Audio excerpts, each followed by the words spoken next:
आपको लगता है कि आप पैसा बना रहे हो, लेकिन आपको ये पता है कि आपका एक्चुअल नेटवर्थ कितना है? आज मेरे पास बिल्डिंगें हैं, प्रॉपर्टी है, बैंक बैलेंस है, बंगला है, गाड़ी है। क्या है तुम्हारे पास?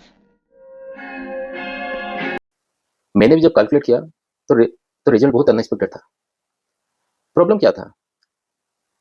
सैलरी तो आ रही है, एसआईपी भी कर रहे हो और सेविंग भी हो रही है, लेकिन हमारा नेटवर्थ कितना है वो हमको पता नहीं। तो basically what is net worth? Net worth मतलब आपका total asset minus total liabilities. तो टोटल एसेट में आपका क्या क्या जाता है? हो गया आपका रियल एस्टेट, फिर आपका जो एसआईपी इन्वेस्टमेंट, आपका अगर कुछ डेब्ट फंड है, ओके, और मेटल इन्वेस्टमेंट, ये सब आपका एसेट में जाता है। फिर लायबिलिटीज क्या है? अगर आपने कुछ होम लोन लिया है या फिर पर्सनल लोन लिया है या फिर आपका जो क्रेडिट कार्ड बिल जो आता है, ये सब आपका लायबिलिटीज होता है। तो ये जो आपका जो टोटल एसेट और टोटल लायबिलिटीज, अगर इनको आप सब्सट्रैक्ट करोगे तो आपको अपना नेटवर्थ मिल जाएगा। तो चलिए आज इस वीडियो में हम सिंपल लैंग्वेज में हम समझते हैं कि कैसे नेटवर्थ कैलकुलेट करते हैं थ्रू एक्सेल। तो इस वीडियो में आप बने रहिए, बहुत मज़ेदार होने वाला है और आपको बहुत सारी जानकारी मिलेगी कि मतलब क्या आपका जो टोटल एसेट है वो कम पड़ रहा है। If you compare with your total liabilities, आपका लायबिलिटीज ज़्यादा है, आपका एसेट कम है, तो how much you are wealthy, तो आप इस वीडियो से जान सकते हैं। तो बने रहिए इस वीडियो पे। अभी देखिए, ये हमारा एसेट कॉलम में मैंने 4 एसेट लिए हैं, जैसे रियल एस्टेट हो गया, मेटल हो गया, इक्विटी हो गया एंड डेब्ट हो गया। फिर रियल एस्टेट के अंदर flat, plot, independent house and commercial property, ये सब सब कैटेगरी मैंने किया है। किसी के पास फ्लैट हो सकता है, किसी के पास प्लॉट हो सकता है, किसी के पास इंडिपेंडेंट हाउस, किसी के पास चारों हो सकते हैं। तो आप अपने हिसाब से उसका वर्थ आप मेंशन कर सकते हो उसके साइड डी कॉलम में, वर्थ कॉलम में, ठीक है। सिमिलरली मेटल में जनरली जो मोस्ट मार्केट में चलते हैं जैसे गोल्ड एंड सिल्वर, मैंने सिर्फ वही डाला है। वैसे तो कपर, प्लेटिनम, कमोडिटी भी लोग खरीदते हैं, but let's take only for gold and silver, okay. तो उसका भी वर्थ आप डाल सकते हो। एंड इक्विटी में आपका जो एसआईपी हो गया म्यूचुअल फंड वाला, फिर स्टॉक में अगर कुछ है, और आप अगर यूएस में अगर कुछ इन्वेस्ट किए हो वो भी आप डाल सकते हो, तो वो वाला फंड है।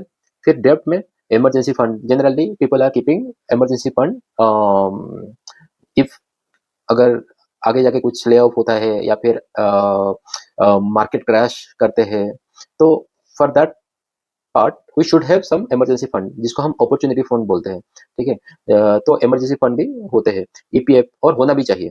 फिर ईपीएफ एंड पीपीएफ और एनपीएस मैंने इधर रखा है, though it is an equity, but as it is long term, हम रिटायरमेंट के बाद निकालते हैं, तो मैं इसे डेब्ट ही कंसिडर करता हूँ, क्योंकि ये लिक्विडेट करना वेरी मच डिफिकल्ट, तो इसे डेब्ट में ही रहने देते हैं। फिर लायबिलिटीज को चेक कीजिए आप। होम लोन हो गया, एजुकेशन लोन, फिर आपका जो पर्सनल लोन अगर आप ले रहे हो, फिर क्रेडिट कार्ड ईएमआई, ये सब आपका लायबिलिटीज में जाता है। अगर आप अपना कमर्शियल प्रॉपर्टी है उसके लिए भी अगर कुछ बड़ा हिसाब से अगर लोन ले रहे हो वो भी आप डाल सकते हो, अगर आपके पास कमर्शियल है। जनरली रिटेलर जो रहते हैं या फिर सैलरीड पर्सन रहते हैं, वो लोग कमर्शियली ज़्यादा इन्वेस्टमेंट नहीं है, तो उनके लिए ये वीडियो के लिए मैं ये कमर्शियल वाला पार्ट ज़्यादा नहीं रख रहा हूँ, बट वो भी आप डाल सकते हो, ठीक है। अगर आपको ये चाहिए भी तो आप बोल देना, मैंने वो एक्सेल में वो ऐड कर दूंगा, ठीक है। लेट्स से ये flat, plot, independent house, commercial property, इसका वर्थ मैंने इतना दिया। फिर यहाँ पे हमारा सम अप कुछ 5 करोड़ 80 लाख तक आता है, ठीक है। फिर मेटल में 50 लाख तक मैंने इन्वेस्टमेंट किया है, इक्विटी में 83 लाख, डेब्ट में 80 लाख, और लाइबिलिटीज अगर आप चेक चेक करोगे 3 करोड़ का लाइबिलिटीज है, ठीक है। मतलब किसी किसी चीज के लिए लोन लिया गया है, तो होम लोन है 3 करोड़ का, फिर क्रेडिट कार्ड ईएमआई 1 लाख का आता है, तो अराउंड 3 करोड़। सो नेटवर्थ अपना हो गया 4.92 करोड़। तो इसमें आप ये समझ सकते हो कि आपका वैल्यू कितना है, आपका नेटवर्थ कितना है, और आप उसको कैसे कवर अप करोगे।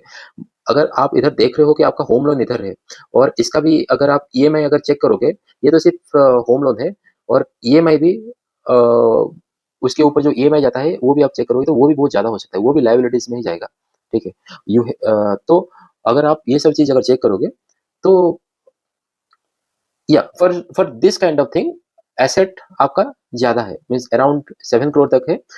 उसके बाद 3 करोड़ का कुछ माइनस होता है, तो still you are in positive side, 4.92 crore, okay. मान लीजिए आपका मान लीजिए आपका होम लोन ही ऑलमोस्ट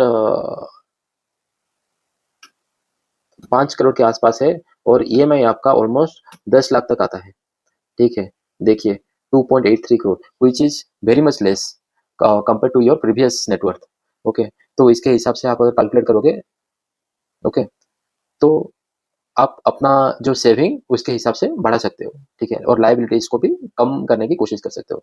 और ये आप नेटवर्थ आप कैलकुलेट कर सकते हो जब आप कुछ बिग इन्वेस्टमेंट करने वाले हो, जैसे होम पे हो गया या फिर कुछ कमर्शियल वाला कुछ आप न्यू स्टार्ट कर रहे हो जिसमें मास मनी चाहिए, तो वहाँ पे आप ये नेटवर्थ अपना कैलकुलेट कर सकते हो कि हाँ मेरे पास ऐसे 5 करोड़ का है और मैं यहाँ से अगर 1 करोड़ जाएगा फिर भी मेरे पास 4 करोड़ बचेगा, तो आप 1 करोड़ का लोन लेके कुछ अपना घर या फिर कमर्शियल वाला कुछ नया वाला कुछ एंगल स्टार्ट कर सकते हो। मैंने एक ग्राफ पाई चार्ट बनाया है, तो इस पे भी अगर आप चेक करोगे आपका real estate itself 73%, okay, which is very much high. तो क्या आपको ये वर्थ लगता है कि रियल एस्टेट में आपको ज़्यादा पैसा रखना चाहिए और इक्विटी में only 11%? It should be balance. So in that way also you can calculate. So in many वे ये वाला एक्सरसाइज आपको हेल्पफुल होगा, ओके। सो वेल्थ कैसे बिल्ड होती है? वेल्थ बिल्ड होती है सेविंग से, इन्वेस्टमेंट से और टाइम से, और पैरेलली आपको नेटवर्क भी कैलकुलेट करना रहता है, ठीक है। तो अब आपको क्या करना है, ये एक्सएलएस डाउनलोड करना है और अपना नेटवर्क कैलकुलेट करना है और अकॉर्डिंगली काम करना है और ग्रो करना है। अगर आपको ऐसी फाइनेंस वीडियो पसंद है जो कि आपको लॉन्ग टर्म में वेल्थ बिल्ड करने में मदद करे, तो आप इस वीडियो को लाइक करें, आप चैनल को सब्सक्राइब करें। Thank you for watching the video. This is money talks, let's talk money.